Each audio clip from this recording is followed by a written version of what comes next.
Proceed.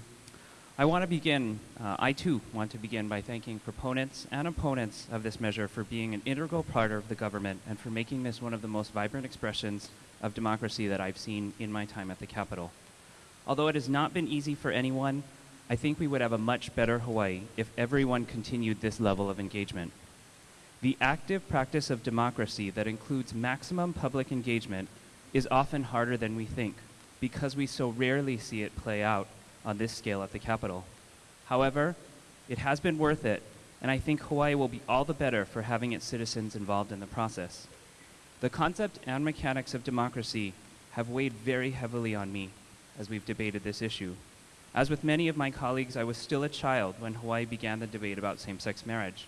The 1998 constitutional amendment was on the first ever ballot that I was eligible to be able to cast as an 18-year-old in college. I truly wish that we had more time to explore this issue, to answer some of those lingering questions, and more time to deliberate. What has been most difficult for many of us to reconcile is the fundamental question of how to grant benefits to our fellow citizens who are merely looking for equal treatment. I do not necessarily wish to see people in a loving, committed relationship denied tax and other benefits. Given the Supreme Court's rulings, which served as a catalyst for extension of federal benefits to individuals in same-sex marriages, I continue to believe that relief can be sought at the federal level to include extension of those federal benefits to those individuals in civil unions and/or other state-recognized equivalents.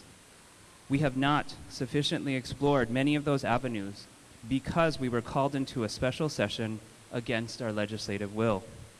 This bill, in ostensibly seeking to enable the granting of those federal benefits, engenders a whole host of significant and real concerns and issues that truly have yet to be answered and yet to be reconciled.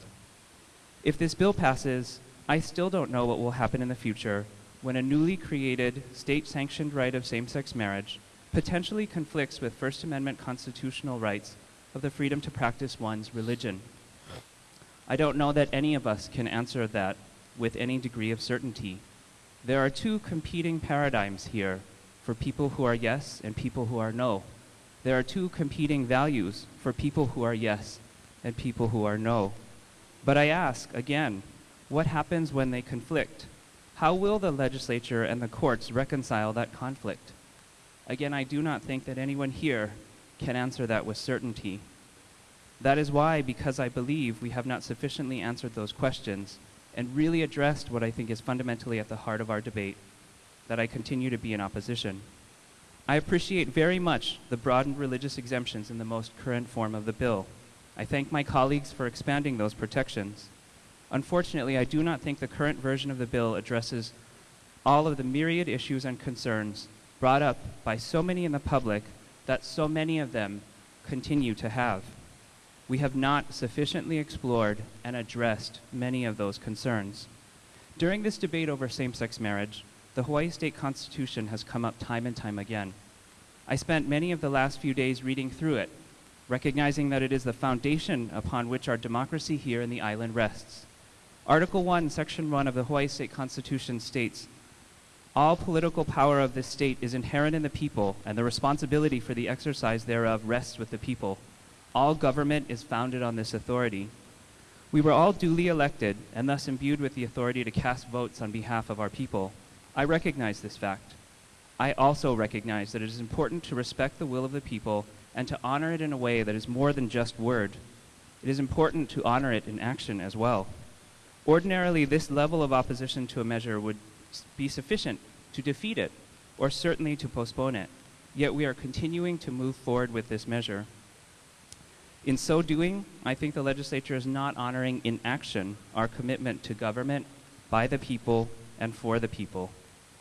I think this measure is moving forward at a pace that is in opposition to the will of the people.